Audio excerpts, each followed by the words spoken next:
Nah, kemudian gimana sih peran data scientist? Tentu teman-teman informatika, S1 informatika gitu ya, eh, kelanjutannya bisa saja menjadi data scientist. Nah, apa sih peran data scientist dalam social media analytics dan social listening ini? Kan toolsnya mungkin sudah tersedia gitu ya, tapi yang harus kita ingat, tools yang tadi saya sebutkan itu, mereka hanya menyediakan datanya saja. Dari data mengubah ke informasi, tetap kita atau data scientist yang memiliki peran di sana ya, yang menganalisisnya. Nah, pertama, eh sebagai data scientist, teman-teman masih memiliki peran untuk bagaimana sih mengambil data dari banyak sumber di internet. Itu mungkin tools yang tadi udah bisa tuh ngambil data banyak gitu ya, yang ngambil data banyak dari internet. Tapi kita harus memastikan bahwa algoritma atau teknik yang digunakan dalam mengambil data ini itu dia bisa cepat dan apa ya, dan tidak ada kerusakan data gitu. Pastikan bahwa tidak ada kerusakan data dan datanya juga cepat. Nah, itu menjadi tantangan dan tapi juga sekaligus menjadi pekerjaan bagi data scientist. Kemudian, pekerjaan yang berikutnya adalah menganalisis perilaku audiens berdasarkan metrik-metrik yang ada. Nah, tadi kita balik lagi misalnya ke Instagram Analytics. Di sana ada banyak metrik-metrik ya, kayak seperti tadi jumlah followers, kemudian jumlah likes, komen, dan sebagainya. Nah, itu hanya disediakan saja. Bagaimana kita menganalisis perilaku audiens dari metrik-metrik itu? Nah, kita bisa menggabungkan atau mengkaitkan antara satu metrik dengan metrik lainnya. Misal, ternyata dalam satu postingan itu ada banyak orang yang melikes postingannya. Nah, mungkin secara kasat mata, secara data yang kita lihat seperti itu, oh, postingan ini udah bagus nih gitu karena udah banyak yang nge-likes. Tapi ketika kita lihat komennya, ternyata banyak sentimen negatif di sana. Nah, berarti ini mungkin harus kita analisis lagi. Oh, bukan berarti yang banyaknya likes itu artinya dia menyukai, tapi mungkin aja dia ngerasa eh, ini apa namanya sarkas atau gimana gitu ya karena misalnya di dalam kolom komentar semuanya itu ternyata bernadanya negatif. Nah, itu dari situ kita bisa tahu bahwa kita analisis gitu ya kenapa bisa antara like ini dan komen yang negatif ini kok nggak sejalan gitu. Nah, itu tetap kita yang harus menganalisisnya ya. Kemudian, yang ketiga, memberikan rekomendasi konten kampanye di sosial media berdasarkan history engagement. Nah, jadi, dari tools analytics yang tadi, beberapa sih sudah ada menyediakan rekomendasi konten secara otomatis ya. Tapi itu juga karena berkat data scientist yang ada di platform tersebut gitu. Nah, kenapa bisa seperti itu? Karena dulunya kayak analytics itu data analytics yang tadi itu dia hanya menyajikan data saja.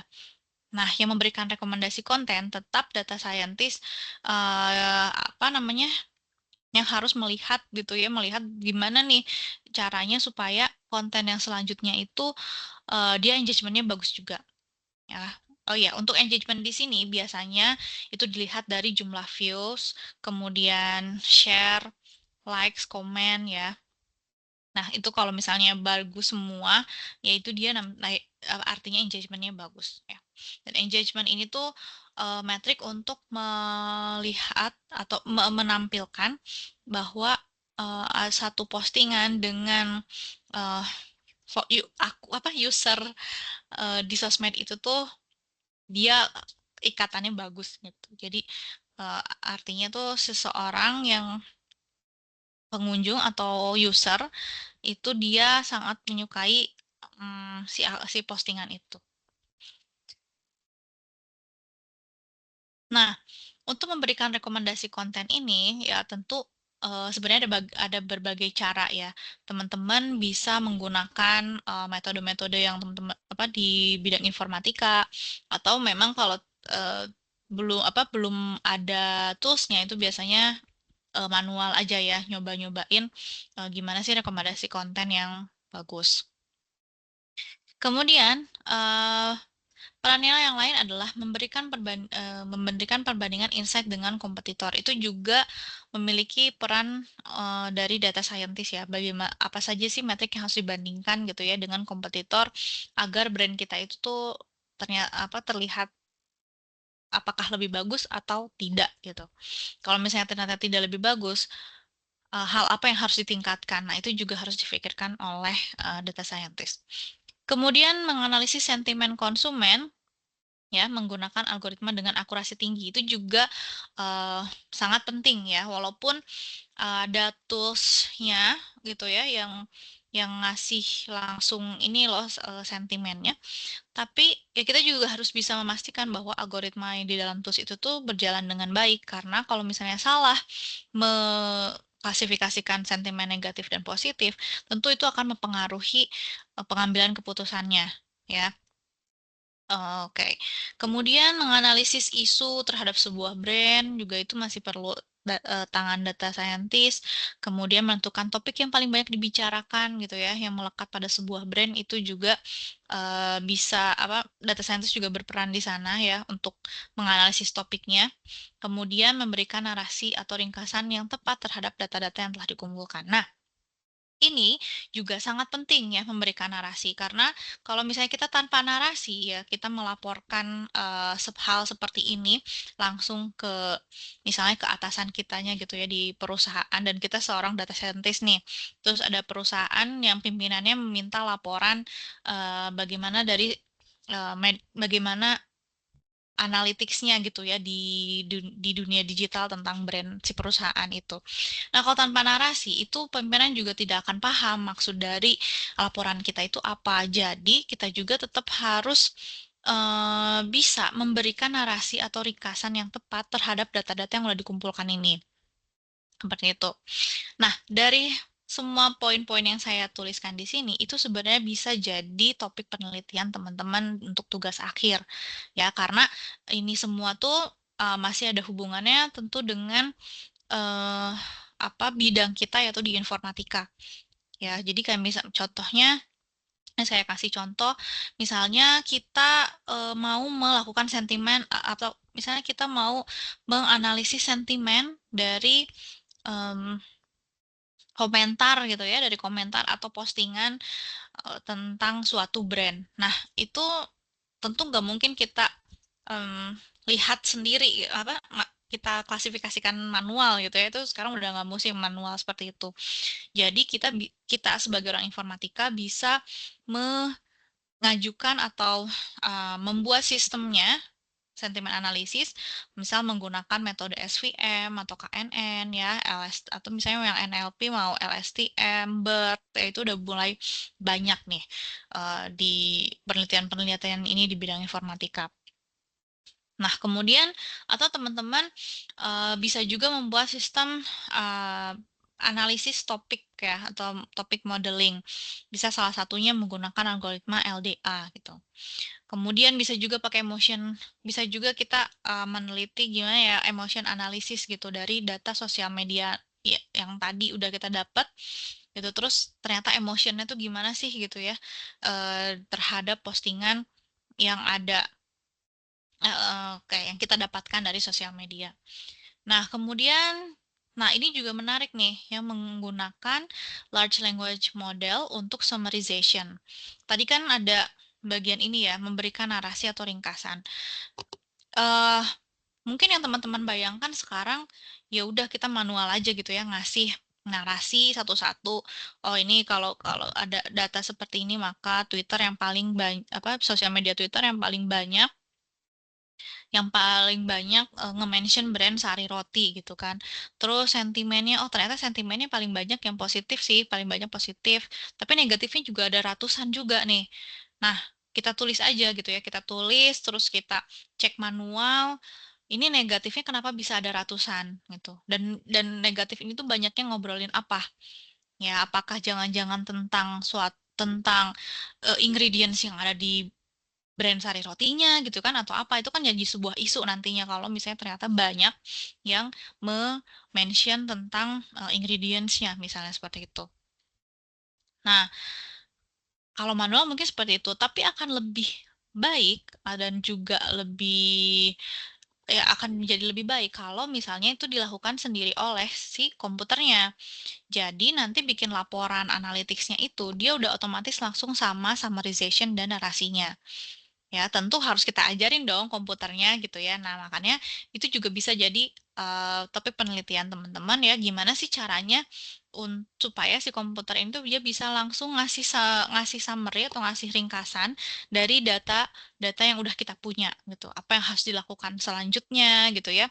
Eh, apa saran-sarannya itu apa sih yang harus dilakukan kalau misalnya datanya kayak gini gitu kan, terus summarization-nya gimana, terus artinya dari setiap dari setiap grafik ini tuh apa sih artinya. Nah, itu biarkan si sistem yang menuliskan atau sistem yang menjelaskan. Nah, itu bisa jadi topik yang menarik juga ya untuk penelitian tugas akhir.